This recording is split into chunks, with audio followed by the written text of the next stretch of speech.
space time. Drink more water. Hello. So, I've missed you guys. I just want to quickly share something I learned on reconfiguring your buttons.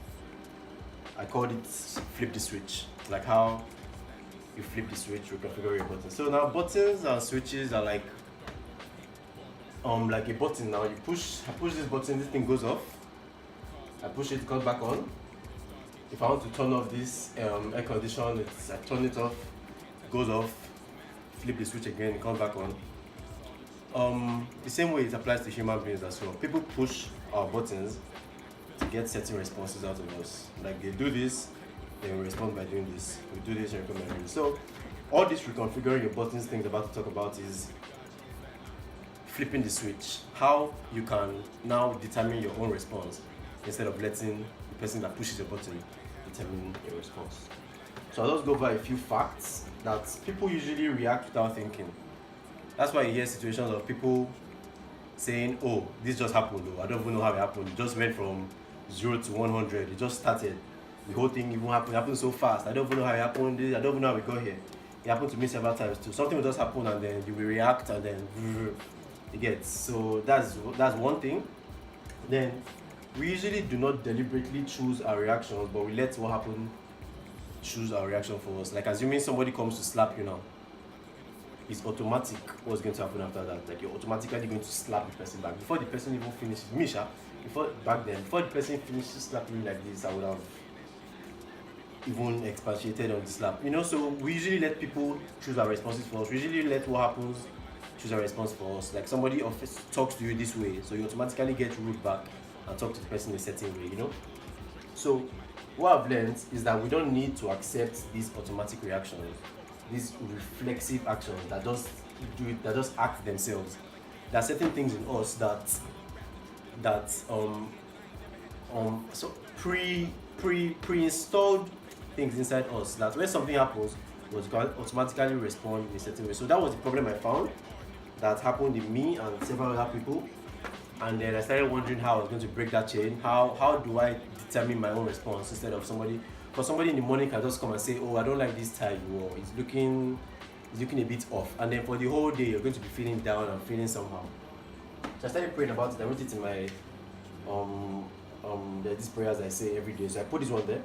I said, I understand that people push buttons to get particular responses out of people. Therefore, I choose to reconfigure my own buttons. That means I don't give people the power to choose my responses. Rather, I take control and respond the right way. As in, I choose and respond the right way. The way I determine to respond, that's how I respond. I am continually cool and calm, and that's my choice. So I started praying about that. Every day I'll say to myself, like, look, I actually choose my responses now. I no longer give other people the power to choose my responses. And this is what I learned. I realized. Sorry, man. I've still not hacked this. Somebody called. So I put my phone on airplane mode now, so that won't happen again. So I was reading this book, basically. Man's Search for Meaning by Viktor E. Frankl. I recommend that book for you actually. He said this part really caught me and the entirety of what I'm saying lies here. He said, Viktor Frankl said, between stimulus and response, there is a space. In that space is our power to choose our response. In our response lies our growth and our freedom. Let me just take it again step by step. Number one, between stimulus and response, there's a space. When something happens and when you respond, between that, when something happens and when, like what I said about slapping, somebody comes to slap you, before you respond, there's a space. Now, in that space is our power to choose our response. In that space is our power to choose our response. In that space, no matter how small, is our power to choose our response. In our response lies our growth and our freedom. Okay, so I began to understand that there's a space lying there before we react. Like between when something happens, unlike what I said about turning this off, but to us human beings now, when something happens, before we respond, no matter how obvious it is that our response is supposed to be, like somebody hits you, it's normal to hit the person back or something, but there's a space. It's always good for us to realize that there's a space, and that is the hack of everything. That space is where everything is. That's the hacking that space between stimulus and response. So reconfiguring your buttons is about that space, recognizing that space and utilizing it. Now, I said with this awareness alone, we can find our freedom from external commands and internal commands. Now let me just pause there. For example, when I used to smoke, I came across something like this telling me that I had the power to stop smoking when I wanted to. I could stop whenever I wanted to. So what I started doing was this. I knew I wasn't just going to drop my cigarettes one day and say I'm not going to smoke anymore. But each time the urge comes and I go to the park, I get my stick out and I'll just hold it like, so you mean I can decide not to smoke this thing right now and actually won't smoke it? Then I'll light it up and smoke it. So yes, I'll just recognize that space. So you mean I have the power to say I'm not going to smoke this thing? Wow, interesting. And then I'll light it up and smoke it. Not like I'll stop immediately. After some time, I'll stop. I'll say, okay, the urge comes, I pick it up.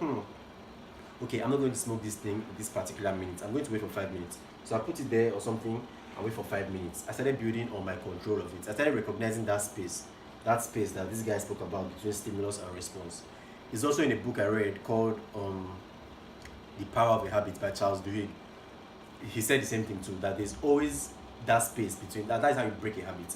Recognize that space, recognize that power you have to break it. So after some time I will say, okay, I'm going to wait for 5 minutes, I'm going to wait for 10 minutes. After some time I'll say, okay, look, throughout this morning, because it was a ritual, it was a normal thing. In the morning I take my coffee, while I'm taking my coffee, light up. But I said, okay, on this day I'm not going to do it. I can do it later in the afternoon and everything, but as far as this morning is concerned.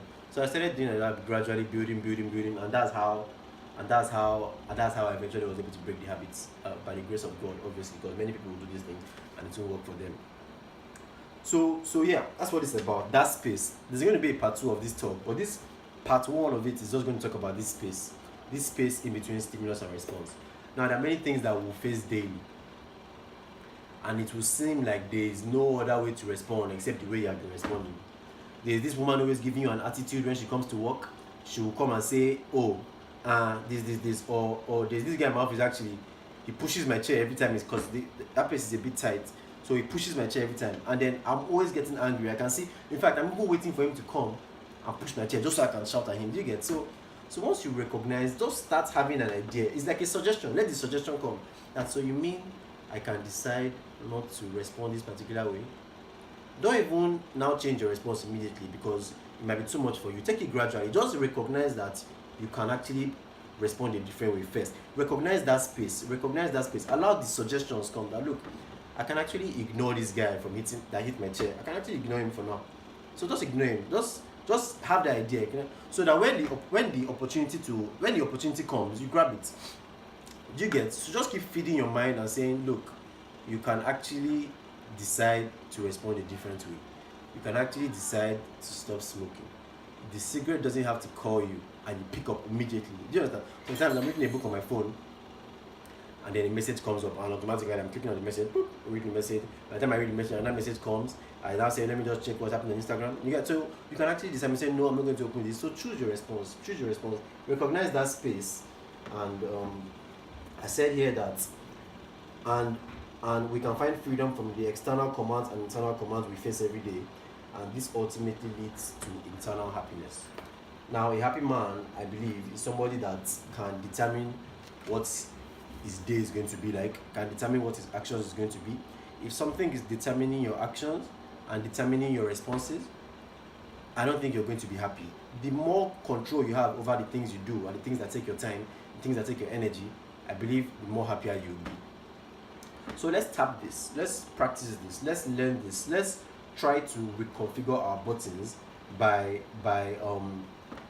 recognizing that space between stimulus and response. Now I'm going to do a part of this video that's going to give us exact steps to tap our powers from this space I'm talking about, that space. So yeah, I've come to the end of this video, and many times I'm doing this thing is I learned that to teach, not like I'm a teacher, but to teach something is to learn it twice. So many of these things I'm saying, I'm actually learning from them. I've said this before. Yet I'm doing it for myself, I'm doing it to learn, when I learned this thing and now I'm talking about it, so I'm learning it twice. So I'm going to master this thing. I'm going to gain mastery in it. So that's the point about this, and hopefully it can also help somebody out there as well. Well, I hope you enjoyed this video, and I hope you come back next time for the part 2 of it. And the part 2 promises to be very beautiful, because that's where I'm going. This is just the idea. Part 2 is going to give us the exact steps to get this thing done. And you don't want to miss it. I don't want to miss it. Yeah? So, all right. Thank you very much.